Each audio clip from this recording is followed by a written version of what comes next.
Hey healers, I'm going to be talking about the truth about entity removal tomorrow on my app, and this is in my ongoing series about the truth about entity removal.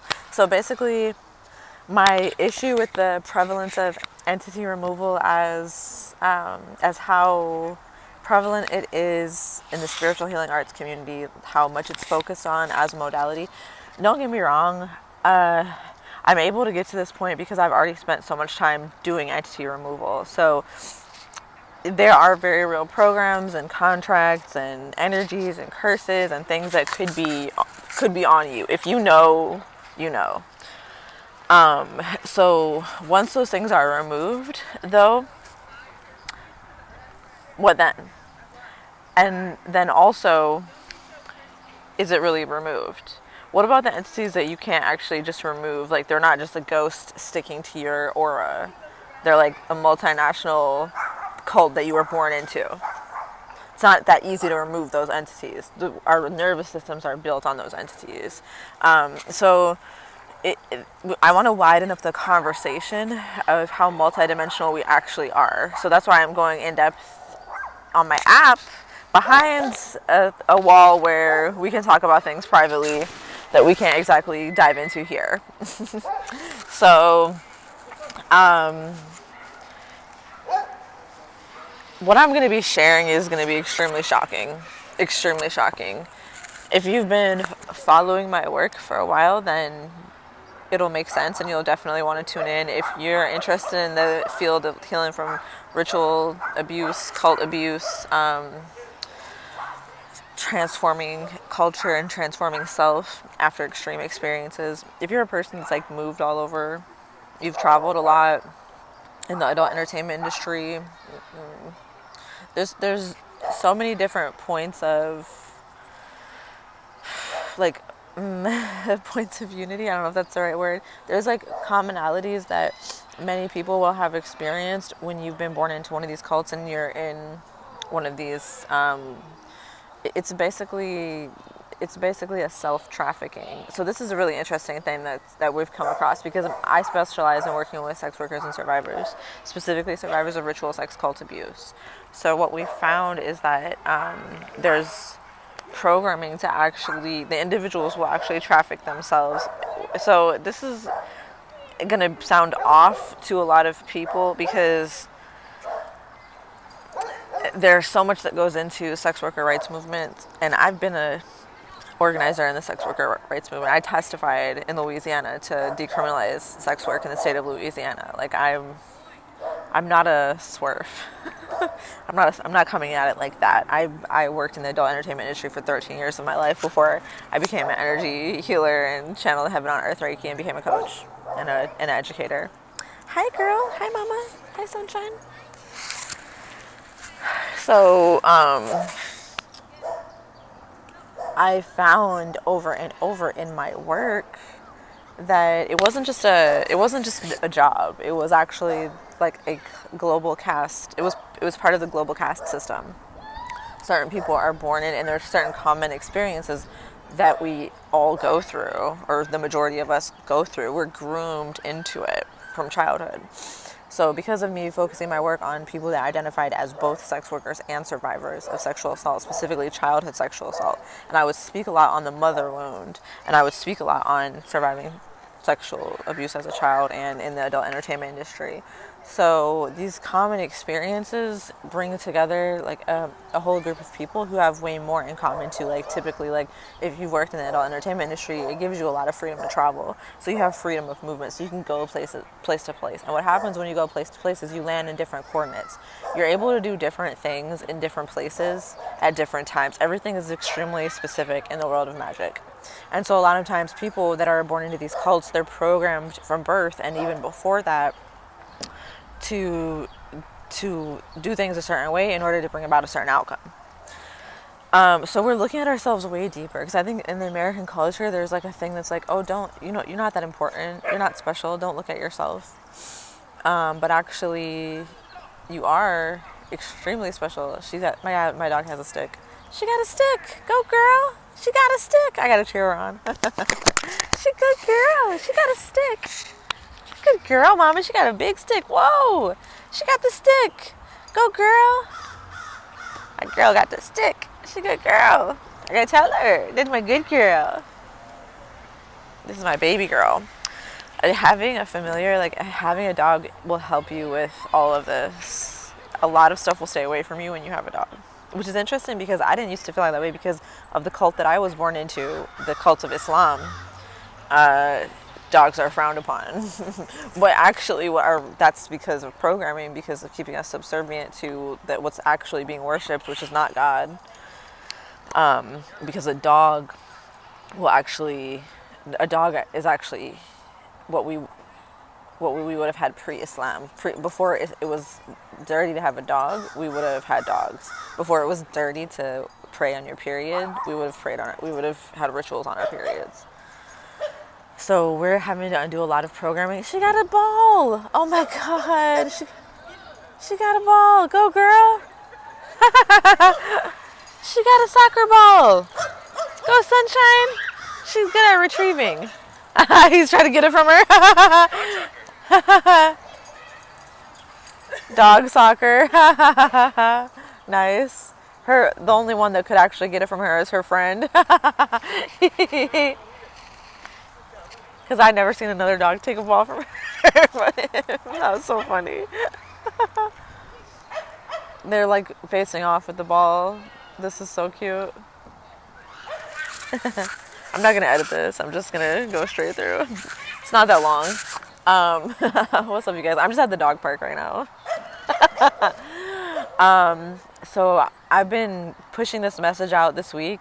So like I said, this is an ongoing series that I'm doing on the truth about entity removal, because I feel like there's a lot of misconceptions and I see a lot of stuff out there and I'm like, okay, entity removal is not really that big of a deal. It's like, okay, you take a little egg, do a little psalms, salt bath, herbal rinse, whatever, like, you know, sprinkle some holy water, get some black tourmaline.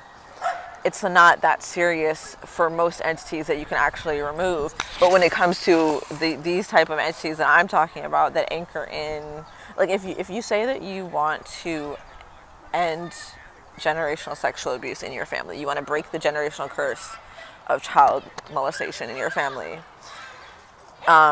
what that actually entails is breaking free from whatever cult you were born into, which most likely everyone has been born into some type of cult in order to survive, and it just depends on your positioning in the global caste system, and your lineage that you come from, and also your birth chart, because some birth charts can supersede breeding.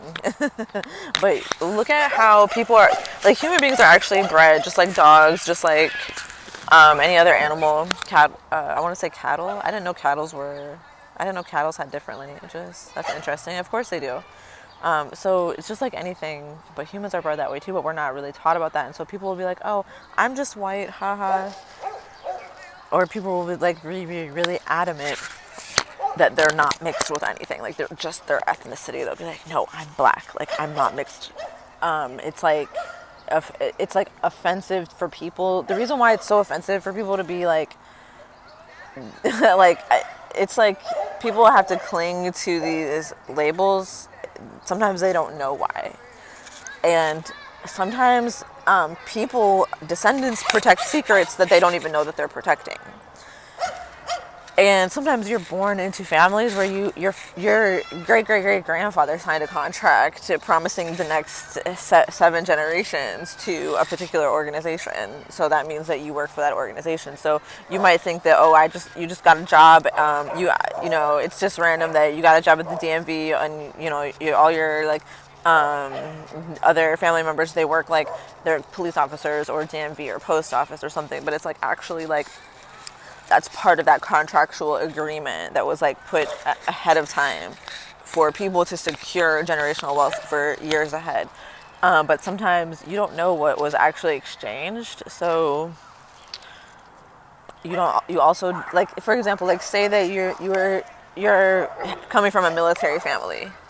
So you're trading something, like you're providing service. So for example, say that a descendant of a military family, like, here's where it gets really tricky. This is really interesting. This is where it comes into spiritual warfare, especially in the United States, where people mingle. They mix and mingle with many different lineages.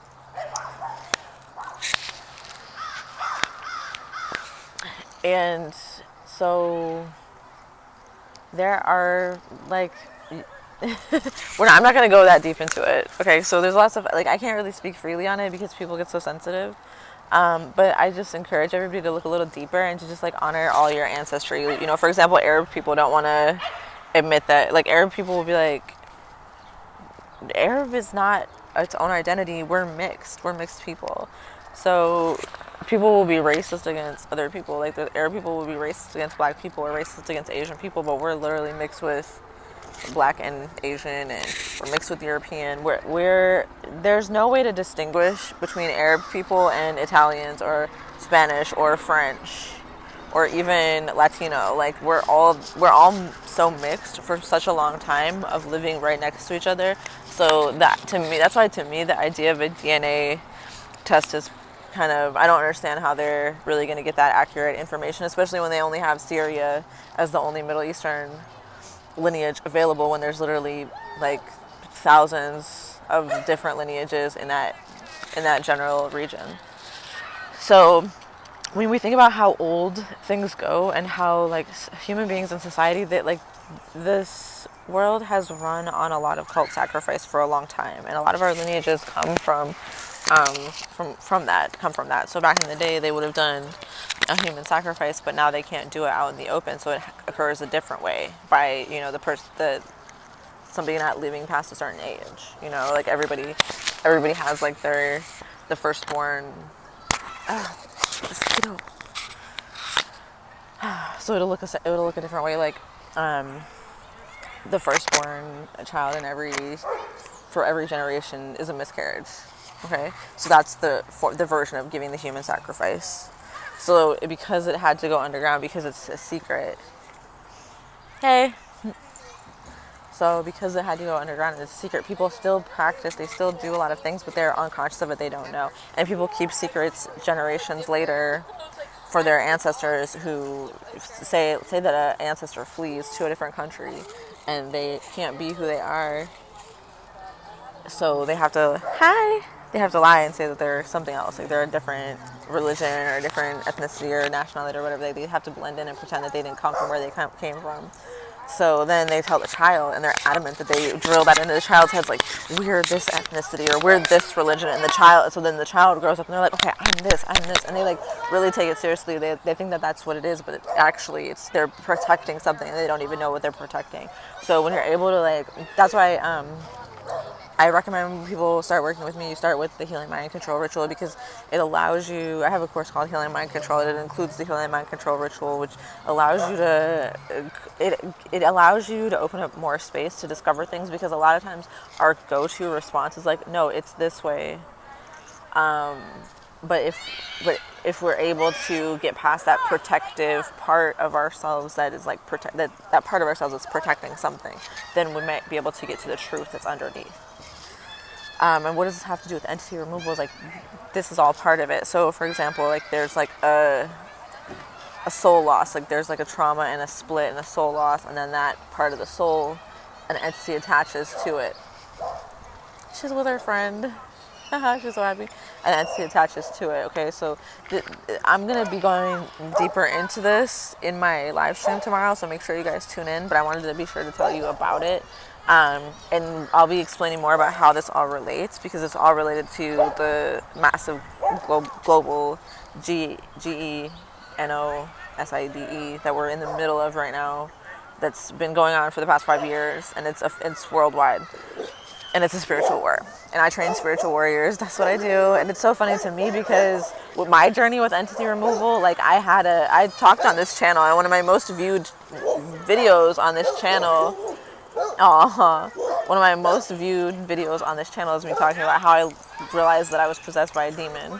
So I had a really intense spiritual cleanse at one point, and I knew that after this, I can't blame or excuse anything on anything but me, because it's just going to be me. So I think that that's really like what I want to close out this video with, is really the truth about entity removal is what happens after when you remove these entities. It changes you, and some things are not important anymore. Like, for example, it might seem weird to people that I don't have so much allegiances to my nationality or my ethnicity or whatever, but because of how I see the world and what I've done to deconstruct and like to escape from cult slavery, then it just doesn't feel the same. So I don't I don't.